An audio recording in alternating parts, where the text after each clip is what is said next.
Hello. Well, here's an update on the little spat I had with my friend Andy. But it's going to be a video, well, not so much about Andy anymore as about the nature of truth and lies. So stick around if you're interested in that. If you didn't see the previous video, and there's every reason why you shouldn't, because YouTube seems not to be informing subscribers of my videos. I had a friend, and note that's in the past tense, I had a friend who, for the purposes of YouTube, I'm calling Andrew. He sent me a series of texts in which he described Trump as Hitler, saying that the world would be better if he was simply erased out of existence, not only as a president, mind you, but as a person. And then went on to say that because I was a Brexiteer, he didn't use that word, but that's what he implied.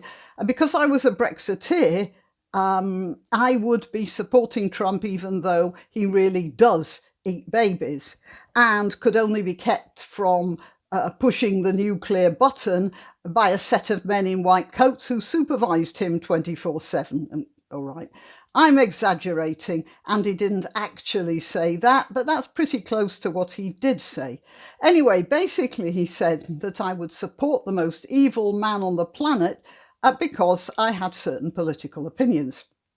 Now, Andy and I have had other political discussions, and we didn't see things the same way every time, but he'd never previously told me he thought I'd support evil in furtherance of my political views.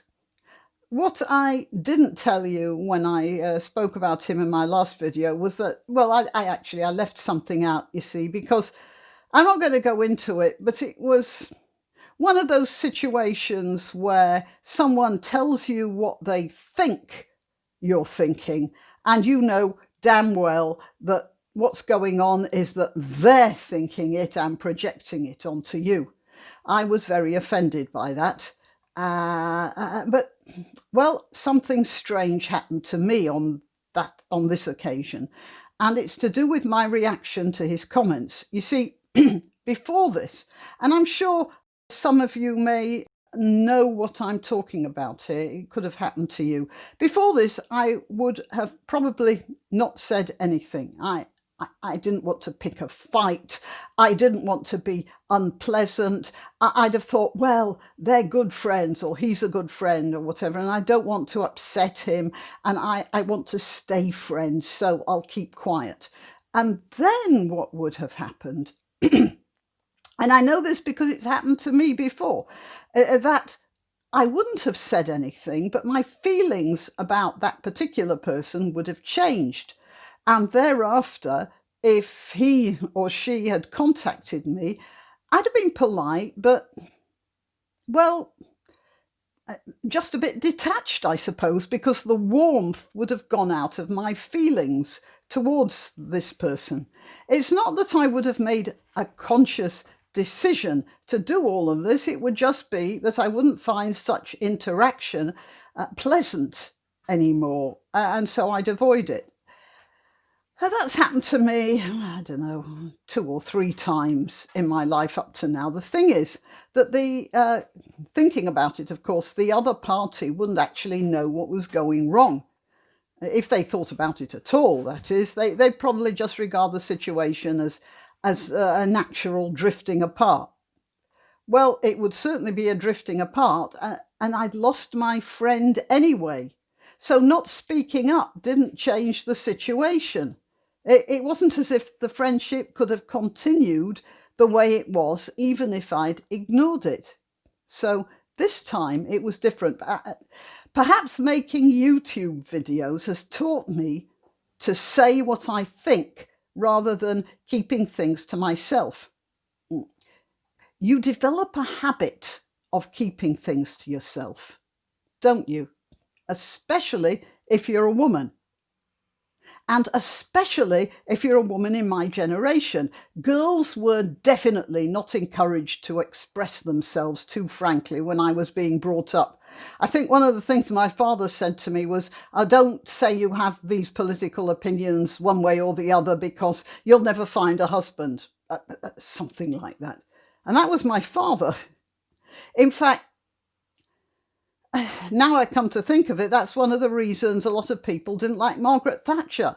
She just said things straight out. It wasn't considered appropriate. It wasn't feminine.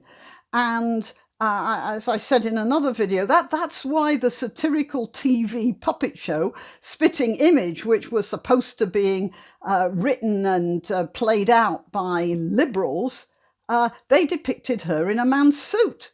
Because somewhere at the back of their minds, they thought her saying what she meant wasn't feminine. But of course, when you keep things to yourself, when you smooth over things and pretend you didn't hear or you didn't mind or whatever, when you do that, you're actually lying, aren't you? You're lying to the other person, all right. But even worse, you're lying to yourself. Because you're telling yourself it doesn't really matter anyway, and this person's friendship is more important than their opinions of you. And that's a lie.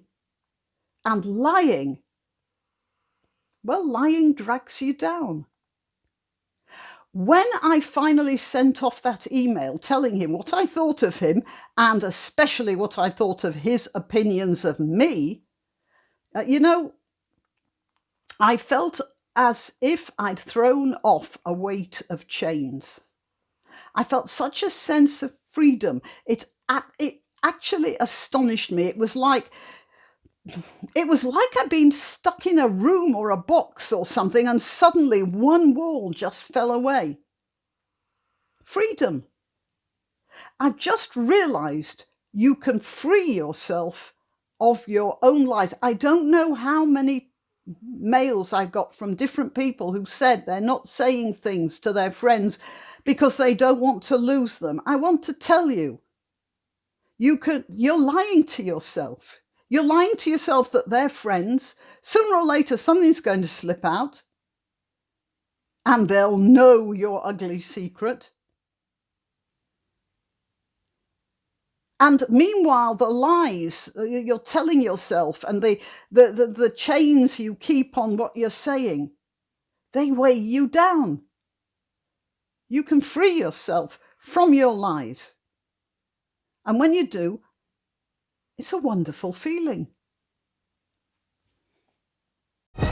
Why not treat yourself or a favoured relative or friend to these magnificent examples of merch? The mugs and t-shirts come in the Graniopteryx design or Grambo with a firearm or the more deadly knitting needles. Go to www.graniopteryx.com and whatever platform you're watching this on, please click like, subscribe and share.